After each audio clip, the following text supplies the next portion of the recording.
Hey folks, Dave here at Thunder Mesa Studio, where I am once again working on a project for my little ghost train, the Gruesome Gulch Railroad. And this time around, I'm creating some rolling stock. I'm trying to get kind of a head start on all of that.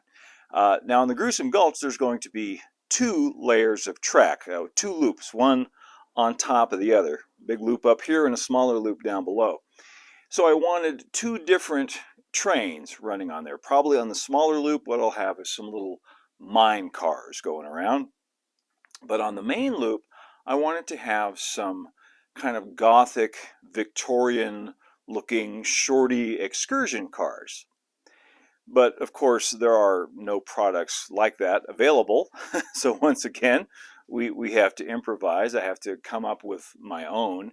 Um, and then I remembered that I have a fairly large collection of these guys. A lot of you remember these cars if you're a HO modeler and have modeled the period late 19th, early 20th century. These little shorty coaches and combines and business cars and baggage cars from MDC Roundhouse. They were produced as kits for decades. There's probably tens of thousands of them in circulation out there. And it made I believe, a 39-foot coach. And they're based on an actual prototype. This isn't a fantasy car. These are made. These are based on the Sierra Railway in California, on the Angels Camp branch, which was very steep and curvy, so they had to use these short little passenger cars. Anyway, over the years, I've collected a bunch of these for some reason. I was planning to use them in an HO layout at one time, and then so I've got some off of eBay and shows, and then people gave me some of them, gave me a bunch of them. So I ended up with a big stack of these cars for, in different road names, different railroads. And so, since I'll probably never get around to building that HO layout, well, never say never. It's highly unlikely that I'll ever get around to building that HO layout. So I can use these cars as raw materials. So it occurred to me that I could reuse the frames and the trucks and the really cool, the main thing, the cell-a-story roof, which is one of the main details that I want on these cars, because I want cars that look sort of like the Jackson, like a shorter version of the Jackson and Sharp Excursion cars. I don't know if you're familiar with those. If you've been to Walt Disney World, you've probably ridden on them. They're the ones on the Walt Disney World Railroad. So I wanted kind of a shorter version of those cars.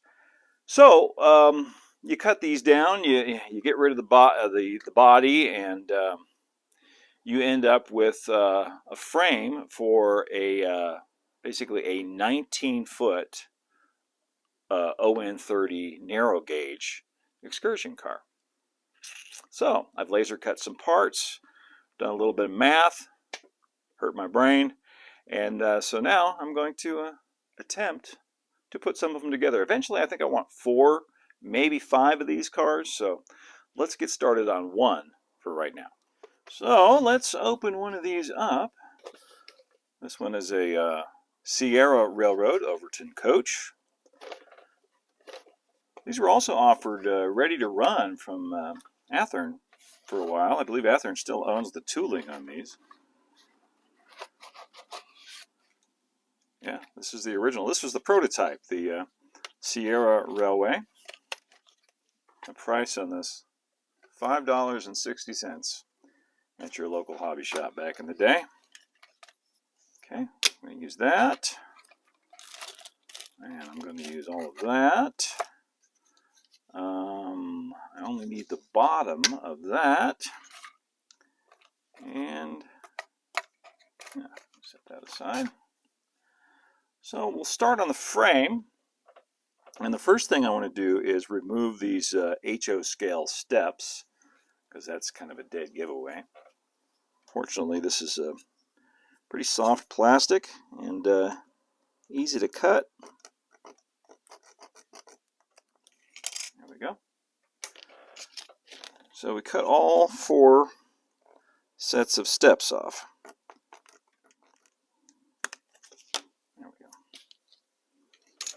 I also want to cut these cast on end beams off because I'm going to replace those with wood.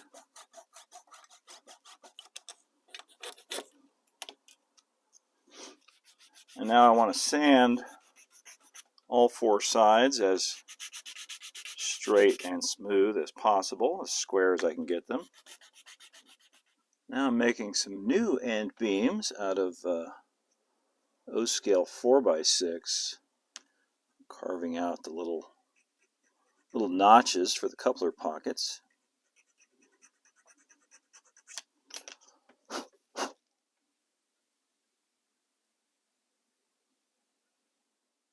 I'm using the coupler pocket to line this up because there's going to be 2x4s on the sides too that it needs to overlap slightly. Now it's a rail on each side made of some O-scale 2x4.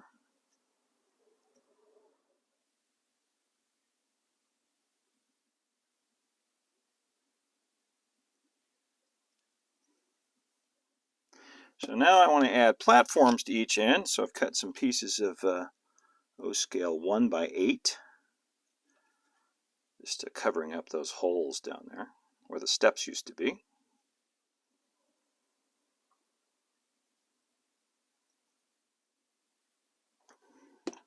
Going back to the kit, I'm going to add the queen posts and the truss rods, just the way it says to do in the instructions.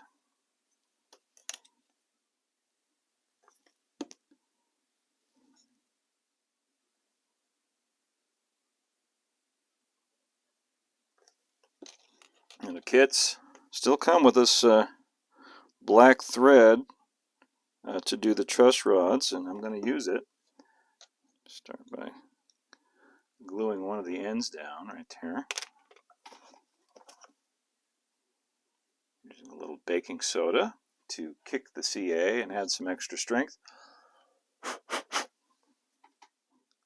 And I don't know who was the first one to come up with this technique of using threads for truss rods, but my hat's off to you. It's a bit of genius. The only trick is you got to make sure it's nice and tight. Basically, it's like sewing. You're kind of like threading this through back and forth. This goes back through the hole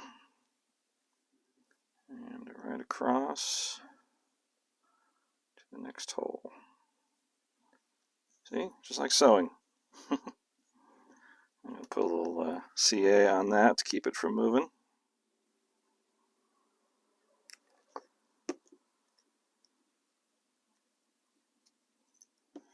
Basically, I'm gluing it at every spot where it makes contact with the plastic.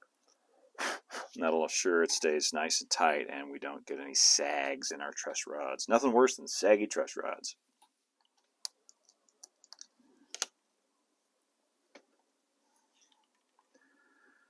Great old techniques, still work. The kits come with these metal weights which end up right over the trucks, and they make the cars track really well, which is important with short cars especially, like to derail. So I am going to put the weights on.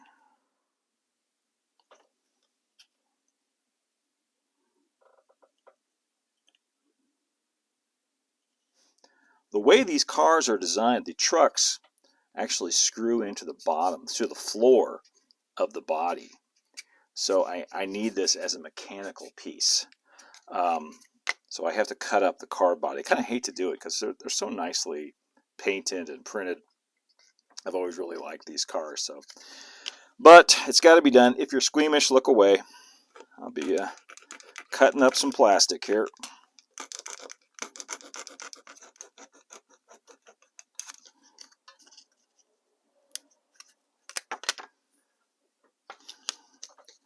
Everything is raw materials.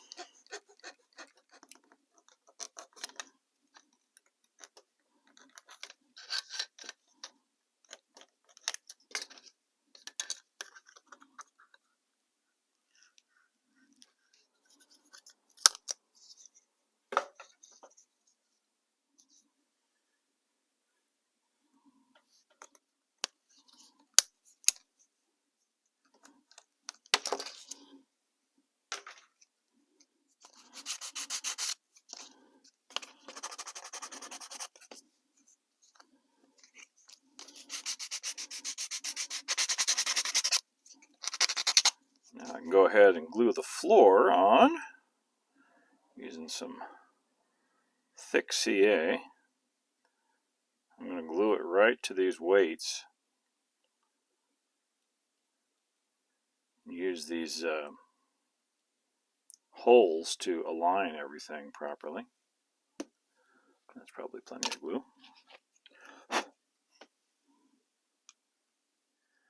Now I can get a coat of flat black on here. I'm also going to paint the trucks at the same time, but before I paint the trucks, I'll show you a good little trick to do. These are Durlin trucks, Durlin plastic, which is that slippery black engineering plastic. And the nice thing about it, you know, they use it a lot for trucks and couplers. The nice thing about it is because it's that slick plastic. If the axles, the wheels are tuned right, they spin really freely in these holes. But if you get paint on them, obviously that creates more friction and they don't spin as freely. So it's a good idea to do like I'm doing now. If you're going to paint these kind of trucks, put a little piece of masking tape over the holes where that the axles sit in, and that way when you put the wheels, whatever kind of wheel sets you use, they will still spin freely. Okay, those are ready to paint. There's another detail I want to paint flat black, so I'm going to give you a little preview of things to come. This is the end railing. So each of these platform ends gets this very fancy laser cut railing, like so. So I'm going to paint those flat black at the same time I do the rest of this. While I wait for the paint to dry on the frame, I can go ahead and make a start on the car body. And these are the laser cut parts I created for the car body. They're built up like this. Basically, you got the main wall, and then this overlays on top for kind of a more decorative look. And then this top board goes on like that. Same thing on the end pieces. Boom and boom. Well, actually, boom. So now just need to get some glue out and put these together. Just using some yellow carpenter's glue. Getting a nice even coat on the back of this piece. That goes like that.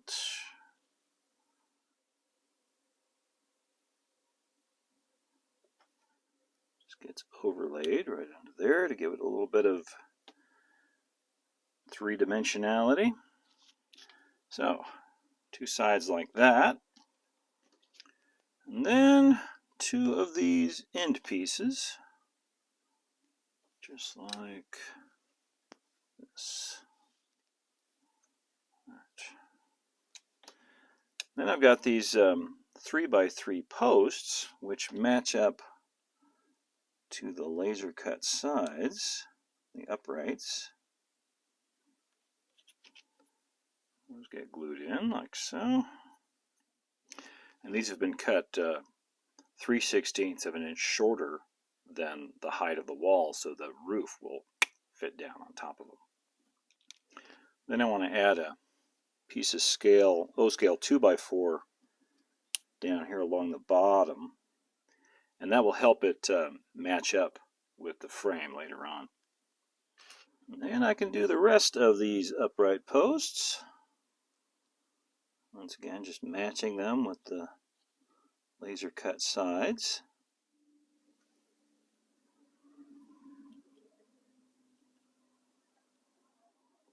And then we do exactly the same thing on the opposite side.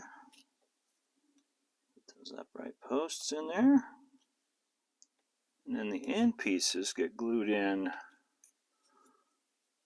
right flush with this post. Just like that. As square as I can get it.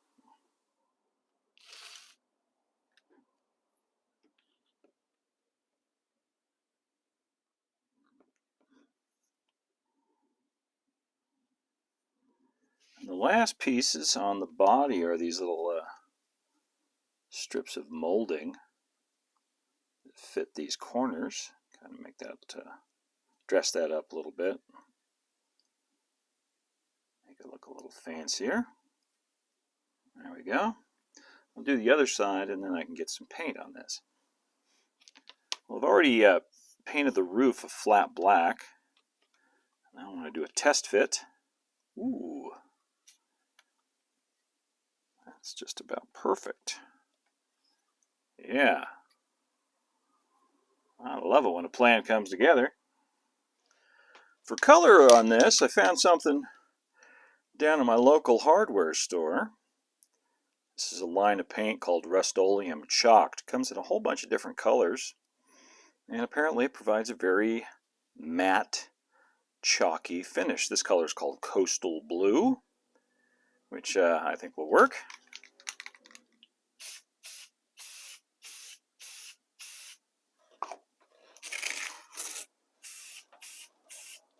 Probably 2 coats inside and out. I have this other color called Aged Gray, and what I'm going to go do now is just kind of go around the base, lightly mist the bottom of the walls, not spraying directly at it.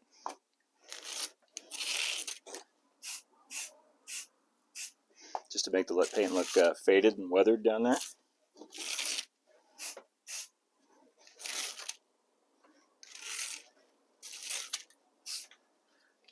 Now while that paint dries on the body, I want to do a little work on the roof. I want to add some glazing to the clerestory. How do you pronounce that? I'm sure someone out there will correct me on my pronunciation. Anyway, the kit doesn't come with any glazing, at least this kit didn't, for this window. So I've cut a couple of strips of clear acrylic.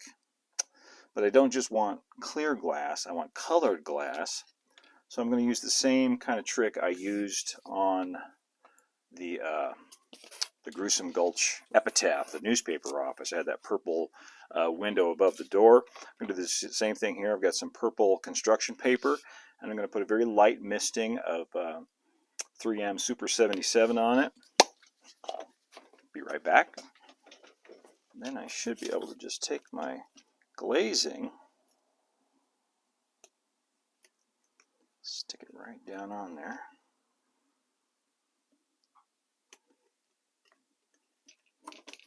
Right.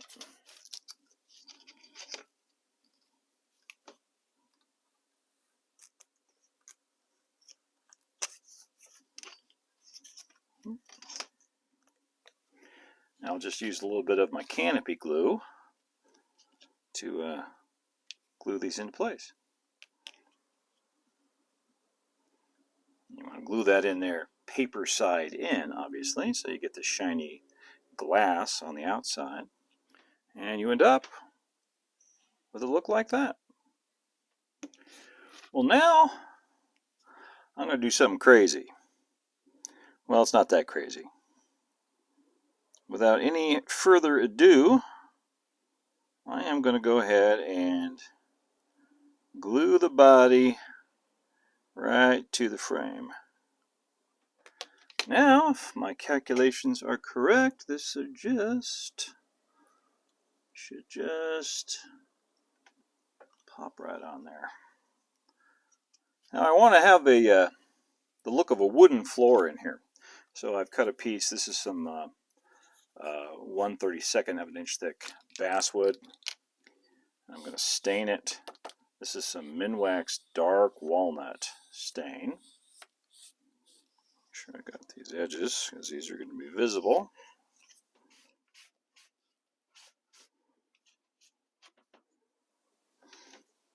I'm just going to glue this to that subfloor. Should just drop right in.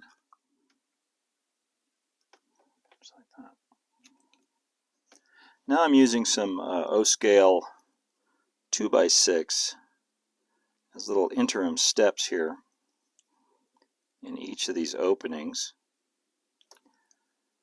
So that hides the edge of that subfloor right there. Adds a nice little detail too.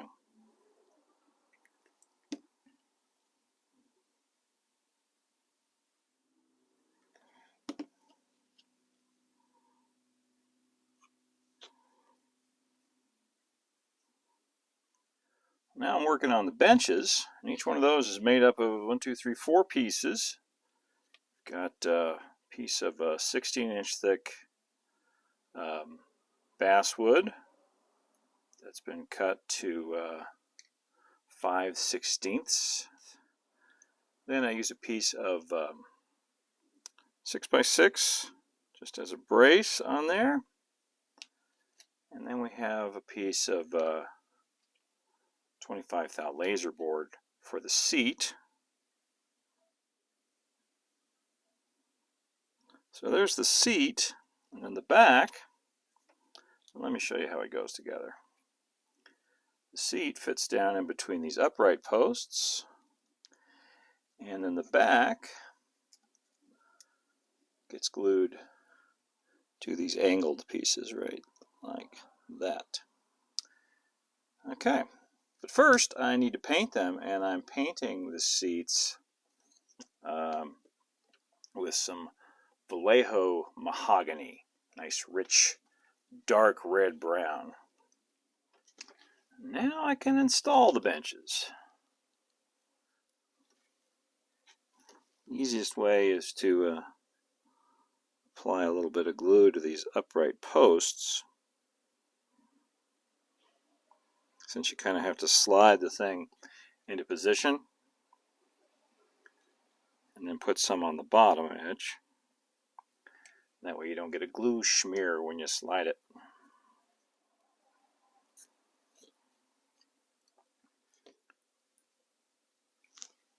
Just like that. You just get a little bit of glue on the outside edge. They just go just like so.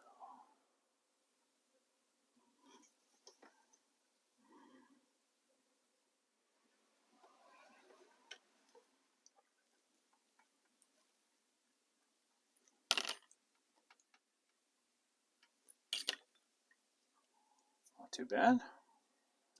Now I can add numbers to the car sides. The cars are going to be numbered 1 through 4 or 5, depending on how many I make. And I'm just going to use some Woodland Scenics dry transfers.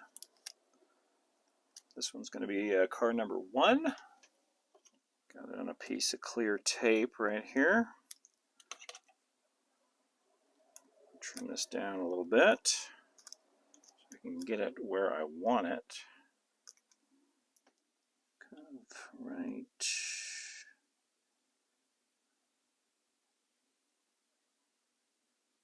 in the middle of that space.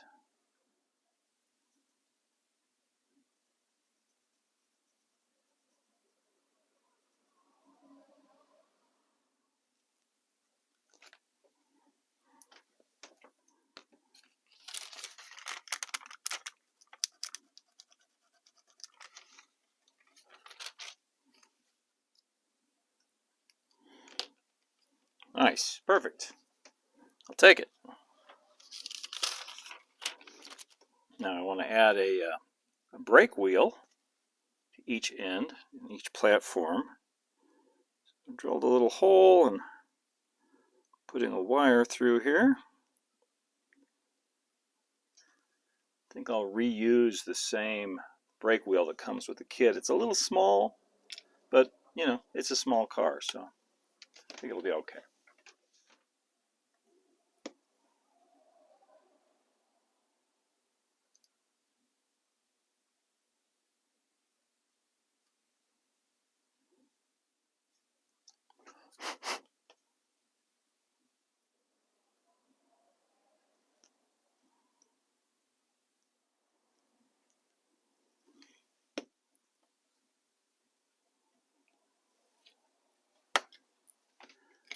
Now I can apply these end railings.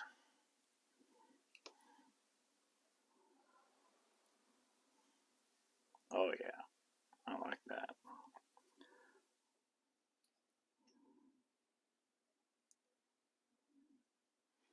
Now the end rails had these little holes here, so I finished them off with some Grant Line nut bolt washer castings. I'm just going to dry brush some light gray onto these trucks, bring out the details a little bit. These wheels measure out to about 18 inches in diameter in O scale, which is pretty small. Plus they're plastic. So I'll probably swap them out for KD wheel sets at some point in the future. But since I don't have any here handy, I'm going to go ahead and use these right now. I'm going to go ahead and put these on now. I can always take them off later if I need to make more adjustments.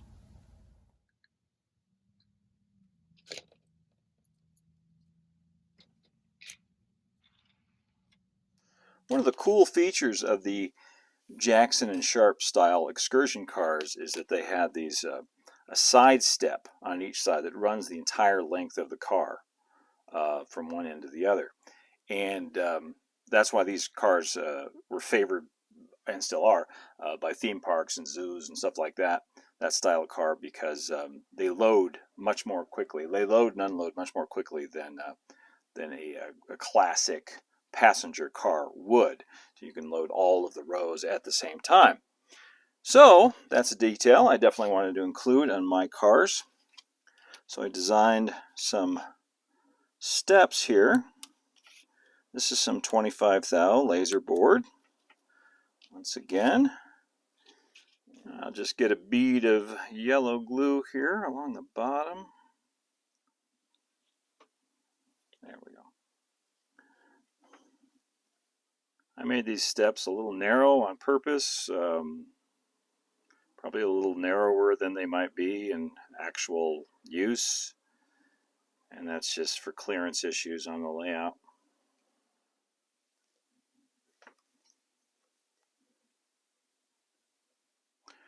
Okay, well, I'll let that glue dry now, and then I can get some of the same blue and gray paint on it that's on the car body. Now I can glue these steps on.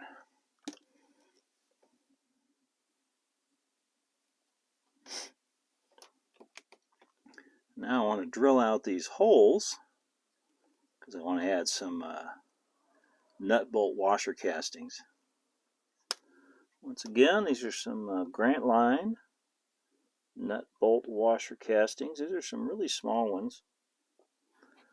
Number 98, I believe, or maybe it's 86. It's either 86 or 98. They're real tiny. Really improves the look of something like this, I think.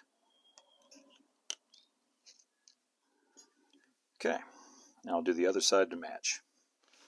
All right, just about done with this bad boy. I'm just going to add a little weathering on the roof.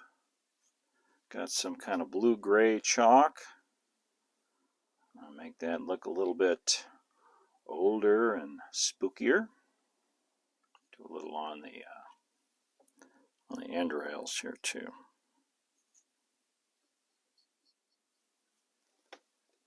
Okay, get some matte acrylic spray on there. So the last thing I want to add to this car are some couplers. And you know, one of the cool things about working on these side projects and mini layouts is it allows you to experiment with things and do things you haven't done or wouldn't necessarily choose to do on the main layout.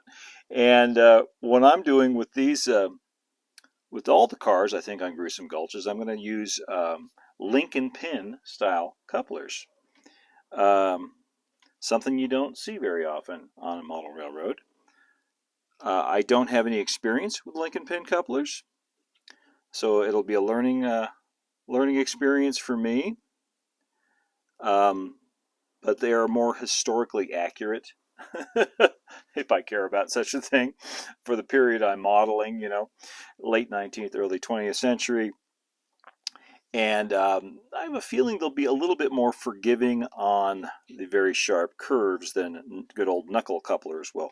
Now these are some link and pin shanks.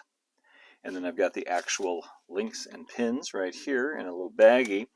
I'm sorry, I don't know the manufacturer of these. These were given to me by my friend Vern Niner, who's no longer with us, who did operate link and pin couplers on his Estrella and Sonora Grande layout. These are designed to reuse the Cady centering springs that come with those couplers. So I'm just going to do that. I painted everything flat black.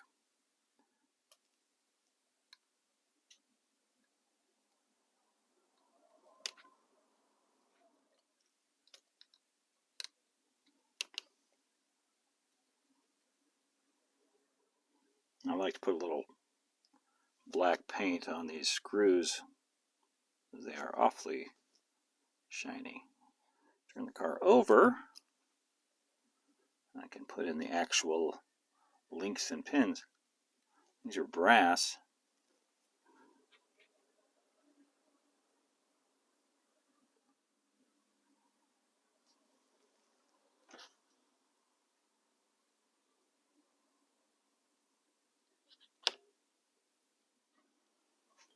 Love the old-timey look of that for sure.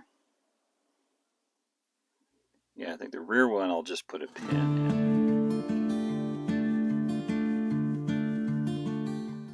Ready to couple up. Now, I'm not going to glue the roof on. I'm going to leave that just a press fit so I can put in some customers at some point in the future.